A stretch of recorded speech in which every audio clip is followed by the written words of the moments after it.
Assalamualaikum warahmatullahi wabarakatuh. Perkenalkan, nama saya Dana Mahardika dengan NIM 21103120056.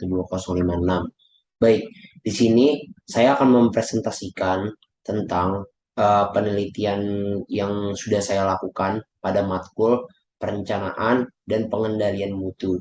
Nah, pada penelitian ini saya meneliti penginapan X terhadap ketidakpuasan pelanggan yang menggunakan metode fishbone dan metode the check sheet. Oke, saya akan mempresentasikan atau saya akan share screen laporan yang sudah saya buat. Baik, eh, sekarang saya akan memulai presentasinya.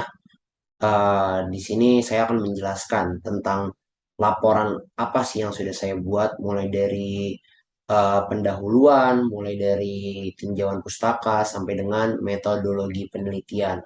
Oke, eh, kita mulai dari page yang pertama, yaitu adalah judul dari laporan ini. Nah, judul dari laporan ini yaitu seperti yang sudah saya sebutkan di awal tadi, adalah pengendalian mutu terhadap penginapan X terhadap ketidakpuasan pelanggan dengan metode fishbone, chart, dan check sheet. Nah, jadi yang saya lakukan pada penelitian kali ini, saya melakukan tentang pengendalian mutu nih. Lalu dari yang saya lakukan pengendalian mutu ini, saya lakukan terhadap penginapan X. Apa sih yang saya ukur pada penelitian kali ini, yaitu ketidakpuasan pelanggan. Nah, menggunakan metode fishbone dan check sheet. Oke, lebih lengkapnya lagi akan saya jelaskan di bawah. Oke, laporan ini disusun oleh Dana Mardika, yaitu saya sendiri dengan NIM 21103120056. Uh, Berasal dari program studi teknik industri Fakultas Teknik Universitas Pembangunan Nasional Veteran Jakarta tahun 2022. Oke, kita mulai dari bab satu, pendahuluan. Kita mulai dari poin pertama yaitu latar belakang. Pengendalian mutu merupakan hal penting untuk diterapkan di dalam suatu perusahaan untuk menjaga produk yang dihasilkan tetap berkualitas. Pengendalian mutu ini pun tidak hanya berguna bagi perusahaan yang menghasilkan produk, tetapi juga berguna untuk perusahaan yang bergerak di bidang jasa. Nah, kenapa saya bilang di sini bergerak untuk di bidang jasa?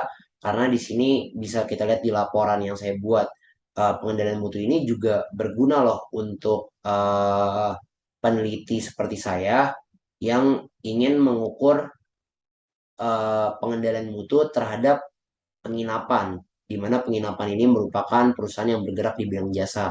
Nah, lalu dalam proses menciptakan suatu produk yang berkualitas sesuai dengan standar dan selera konsumen, seringkali terjadi penyimpangan-penyimpangan yang tidak diinginkan oleh perusahaan, sehingga menghasilkan produk rusak yang tentunya akan sangat merugikan perusahaan. Untuk mengatasi hal tersebut, salah satu upaya yang dapat dilakukan adalah dengan menerapkan sistem pengendalian kualitas agar dapat meminimalisir terjadinya kerusakan produk atau produk defect sampai pada tingkat kerusakan nol, yaitu zero defect.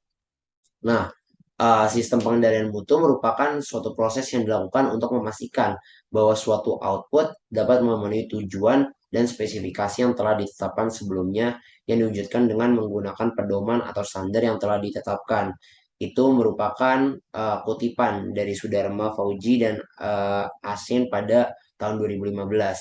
Uh, Peningkatan kualitas dan perbaikan proses terhadap sistem produksi secara keseluruhan harus dilakukan jika perusahaan ingin menghasilkan produk atau jasa yang berkualitas baik dalam waktu yang relatif singkat. Suatu perusahaan dikatakan berkualitas bila perusahaan tersebut mempunyai sistem produksi yang baik dengan proses terkendali. Melalui pengendalian kualitas atau quality control diharapkan bahwa perusahaan dapat meningkatkan efektivitas pengendalian dalam mencegah terjadinya produk atau jasa yang cacat atau defect prevention, sehingga dapat menekan terjadinya pemborosan dari segi material maupun tenaga kerja yang akhirnya dapat meningkatkan produktivitas. Penginapan X merupakan salah satu perusahaan yang bergerak dalam bidang industri pariwisata.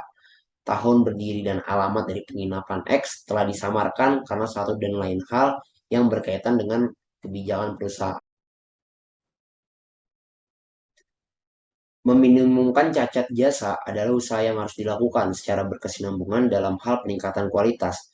Oleh karena itu, sangat penting bagi perusahaan untuk menerapkan salah satu metode pengendalian dan peningkatan kualitas yang dapat membantu mengurangi cacat dalam mengeluarkan jasa penginapan X ini. Berkaitan dengan permintaan konsumen, perusahaan harus berusaha mempertahankan kepercayaan serta kepuasan pelanggan. Hal tersebut dapat dilakukan dengan selalu meningkatkan kualitas jasa yang dihasilkan. Oke, sekarang kita masuk ke rumusan masalah. Rumusan masalah ini pada penelitian kali ini ada tiga, yaitu yang pertama, apa saja yang menjadi faktor ketidakpuasan pelanggan pada penginapan X. Lalu yang kedua ada, apakah masih banyak ditemukan kurang maksimalnya jasa yang diberikan pada penginapan X. Lalu yang ketiga ada, apakah ada hal yang dapat dilakukan untuk meningkatkan kepuasan pelanggan pada penginapan X. Lalu tujuan penelitian ini sendiri itu juga ada tiga, yaitu menjawab atau mengidentifikasi dari permasalahan atau rumusan masalah yang sudah saya sebutkan. Yang pertama itu adalah untuk mengetahui faktor ketidakpuasan pelanggan pada penginapan X. Yang kedua, untuk mengetahui pelaksanaan pengendalian mutu jasa pada penginapan X. Lalu yang ketiga adalah untuk mengetahui hasil analisa pengendalian mutu jasa pada penginapan X. Lalu di sini ada manfaat penelitian. Yang pertama itu bagi perusahaan adalah sebagai sumber untuk meningkatkan pengendalian mutu dan menjadi bahan evaluasi, strategi, dan mengimplementasikan mutu jasa kepada perusahaan ke depannya. Lalu ada bagi universitas yaitu menambah referensi dan masukan bagi pihak-pihak yang akan berpengaruh terhadap suatu perusahaan, khususnya program teknik industri. Dan bagi saya, penulis sendiri adalah, penelitian ini dapat menambah wawasan untuk saya dalam hal mengenai pengendalian kualitas produksi atau pengeluaran jasa pada suatu perusahaan yang nantinya akan masuk ke dalam pengaplikasian ilmu-ilmu teknik industri dalam memecahkan permasalahan nyata di dunia industri. Kita masuk di bab kedua yaitu tinjauan pustaka. Kita mulai dari poin yang pertama yaitu pengendalian kualitas pengertiannya. Oke, menurut Syahriza dan Suherlan, pengertian pengendalian kualitas mempunyai cakupan yang sangat luas, relatif, berbeda-beda, dan berubah-ubah. Sehingga pengendalian kualitas memiliki banyak kriteria dan sangat bergantung pada konteksnya, terutama jika dilihat dari sisi penilaian akhir konsumen dan pengendalian kualitas yang diberikan oleh berbagai ahli, serta dari sudut pandang produsen sebagai pihak yang menciptakan kualitas. Konsumen dan produsen itu berbeda dan akan merasakan kualitas secara berbeda-beda pula sesuai dengan standar kualitas yang dimiliki oleh masing-masing. Oke, kita masuk ke poin kedua yaitu pengertian kualitas produk. Menurut Susanti dan Sari pada tahun 2021, kualitas produk merupakan salah satu alat pemasaran yang penting dalam pengembangan produk. Pemasar lebih dahulu harus memilih tingkatan kualitas yang dapat mendukung posisi produk di pasar sasarannya.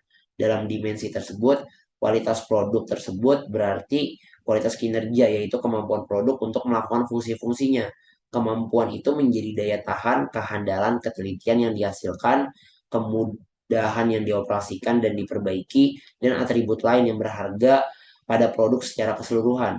Dalam kualitas terdapat konsistensi tinggi akan kualitas produk, yaitu kualitas kesesuaian, bebas dari kecacatan, dan konsistensi dalam memberikan kualitas yang dijanjikan.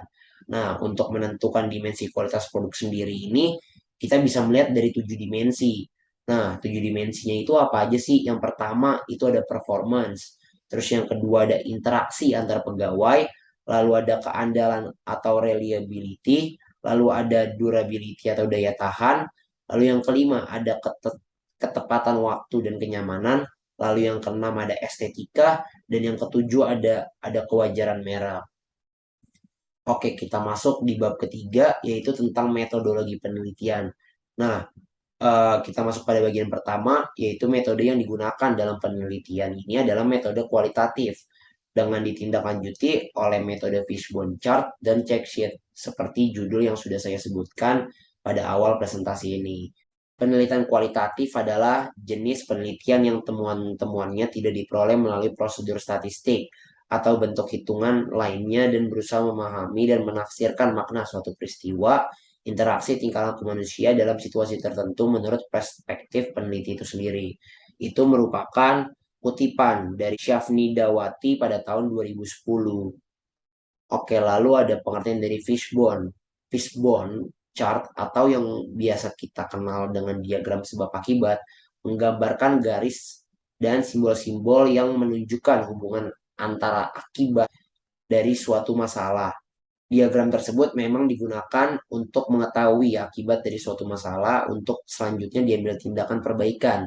Penyebab masalah ini pun dapat berasal dari berbagai sumber utama, misalnya metode, lalu ada material, ada measurement, ada man atau karyawan, ada environment, dan sebagainya. Itu merupakan kutipan dari Dorothea Wahyu pada tahun 2004. Nah, lalu ada lagi nih pengertian dari Heiser dan Render tentang check sheet. Nah, check sheet ini adalah suatu formulir yang didesain untuk mencatat data. Nah, pencatatan dilakukan sehingga pada saat diambil data, pola dapat dilihat dengan mudah. Nah, check sheet atau lembar pengecekan membantu analisis menentukan fakta atau pola yang mungkin dapat membantu analisis selanjutnya. Oke, kita masuk di poin kedua, yaitu adalah flowchart penelitian yang akan saya lakukan. Nah, mulai dari yang pertama nih.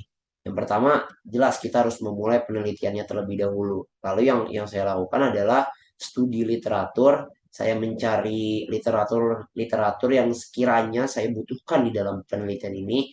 Lalu yang kedua, saya melakukan studi lapangan. Nah, studi lapangan yang saya lakukan ini saya melakukan kunjungan ke penginapan X untuk dilakukan pengambilan data. Nah, tapi sebelum pengambilan data, jelas kita harus merumuskan masalah serta membuat tujuan penelitian. Baru kita lakukan pengumpulan data. Nah, pengumpulan data yang saya lakukan sendiri ada dua, yaitu saya observasi secara langsung di penginapan X, dan yang kedua adalah wawancara. Nah, setelah data yang saya kumpulkan sudah terkumpul, yang selanjutnya saya lakukan adalah pengolahan data. Nah, pengolahan data ini saya lakukan dengan tiga tahap. Yang pertama adalah menentukan dan menganalisa faktor-faktor ketidakpuasan pelanggan dengan menggunakan metode fishbone. Nah, lalu yang kedua adalah merekap ketidakpuasan yang sudah didapat dengan metode check sheet. Nah, yang ketiga ini adalah menggunakan Pareto chart untuk mengidentifikasi permasalahan agar diketahui langkah lebih lanjut untuk penyelesaiannya. Nah, lalu setelah pengolahan data sudah dilakukan, hasil sudah keluar, yang saya lakukan adalah analisa dari hasil-hasil tersebut. Nah, setelah analisa dilakukan, saya buat kesimpulan dari penelitian ini dan saran-saran apa saja yang saya keluarkan untuk penginapan X ini. Nah, setelah kesimpulan dan saran sudah dibuat, lalu penelitian ini sudah dinyatakan selesai. Baik, mungkin itu yang bisa saya presentasikan dari proposal yang sudah saya buat tentang penelitian pada penginapan X terhadap ketidakpuasan pelanggan menggunakan metode fishbone chart dan check sheet. Kurang lebihnya mohon maaf. Wassalamualaikum warahmatullahi wabarakatuh. Terima kasih.